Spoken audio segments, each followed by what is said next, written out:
Hi guys, welcome back to my channel. If you're new here, welcome. On this channel we post writing tips, unboxings, book hauls, book reviews and the occasional vlog. And today I have another book review for you and it's one I was super excited about. It is The Summer War by Naomi Novik. Naomi Novik is a fantastic author who I absolutely love. I have read the Scholarman series, I've read Spin in Silver, and I will read Uprooted this year. It is one of the books that is on my goal, and I also need to read Buried Deep, which is a collection of short stories by Naomi Novik. And this one here is, as you see, very short, and oh, look at those spread edges. Look at them. It has leaves and a sword, and it's just gorgeous. So she brought out Buried Deep, which is a selection of short stories, and this one is a novella. I don't know if this was one that she started to write as a short story and it needed more words and it ended up as a novella. I don't know, but I loved it. It felt very reminiscent of Spin in Silver for me. As always with my book reviews, I'll read you guys the blurb first. Before we get into that, don't forget if you like what you see to subscribe to this channel. Your continued support means a lot, so thank you guys so much. Blurby blurb. A young witch who inadvertently curses her brother to live a life without love must find a way to undo her spell in this enchanting novella set in the world of Uprooted and Spin in Silver from the Sunday Times best-selling author Naomi Novik.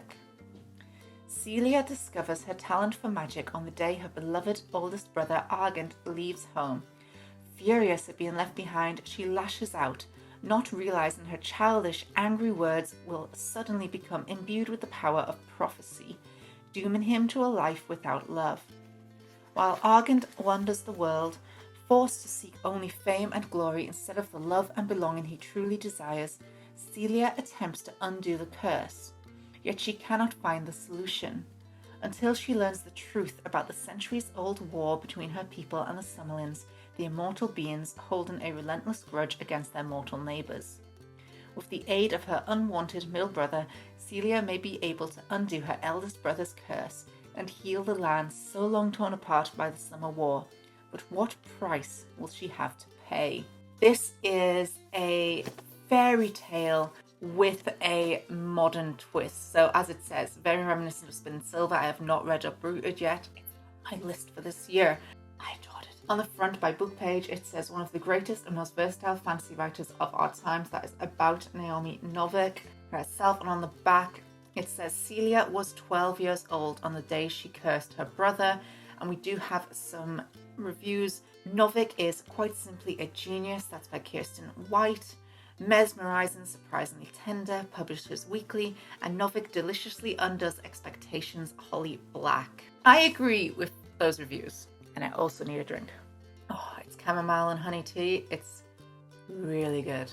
Anyway, back to this gorgeous book.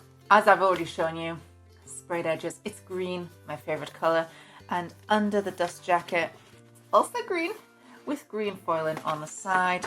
On the inside, we have a lighter green, and then it is very beautifully formatted with a few little illustrations there, and then it just goes. It's not a chapter-based read, it's a novella. It just goes. It's really beautiful. It's a lot of telling, but I believe that is intentional to match the fairy tale folklore vibe of this read, and it has very good character development and character arcs. It reads very stereotypical fairy tale and then has great twists. Let's go into my quotes from this book. So my first quote is page 26. King Mortimer decided that, on reflection, he preferred having a dangerously powerful lord at his back to being slowly roasted alive on a spit or sliced into 1,000 pieces one at a time with thin, sharp wires. The Summerlins grew very elaborate when they caught anyone of high rank to kill, as a gesture of respect, and they'd never yet had the chance to kill a king of Prosper. I love the Fae, and I enjoy how Naomi Novik does not try to make the Fae lovable or nice in any way. Very typical Fae, following the fairy tale, following the real stories of the Fae. They are dark, they can be evil, And a sign of respect is to torture you and kill you in a very elaborate, interesting way so that your story is interesting. Page 30. He didn't care if he wore the crown or not. He only wanted to put himself in charge. Mostly, Celia felt. Once she'd worked out just what her father was doing because he couldn't stand how many stupid mistakes other people made.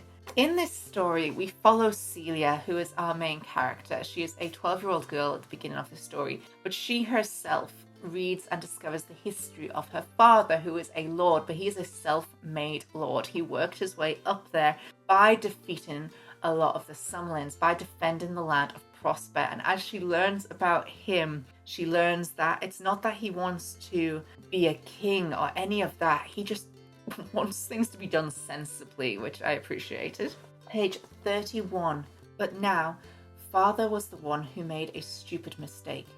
Celia knew that father didn't care that Argan liked boys. Nothing like that ever mattered to him. What he did care about was that if people knew that Argan liked boys, it would give the king an excuse to refuse to give him a royal princess for his wife, and maybe even disinherit him.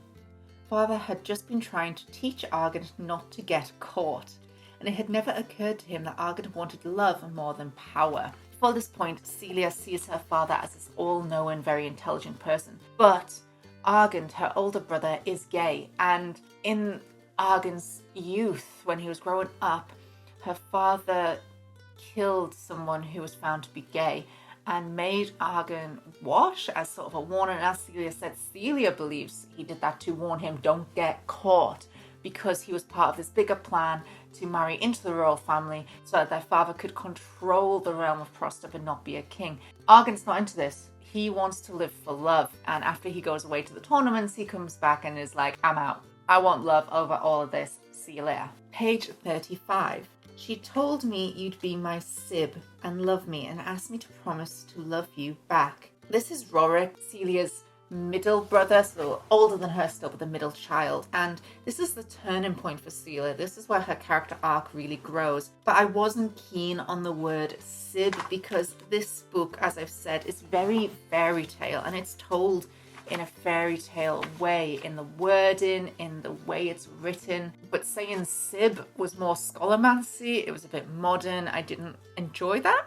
I don't want to give you too much away from this book now, so that is it for my quotes. It is a novella. It felt like a traditional fairy tale with a modern day twist, which I thoroughly enjoyed. It has a theme of love throughout in its various forms of love as well. We're not just talking about romantic love. It's sibling love, fatherly love, family love, love for one's country, love for nature. It's just different types and ways to love. It has LGBTQ plus representation, and I loved it. As I said, I read it very quickly. So overall, for enjoyment, I gave it 10 out of 10. Writing style, 10. Plot, 10. World building, 10. Characterization, 10. Representation, 8. And originality, 10. Overall, I gave this book 5 stars out of 5. You kind of knew it was coming, guys. It's Naomi Novik. I adore Naomi Novik. Read this book. And that's it for this book review. Thank you guys so much for watching. I hope you enjoyed what you see. If you like this video, don't forget to subscribe to this channel. If you'd like to see as soon as I upload, click that little bell down below. You can also follow me on Instagram, Facebook and Tumblr. I post books, pictures, as well as more items and unboxings on there. And thanks for watching, guys. Bye.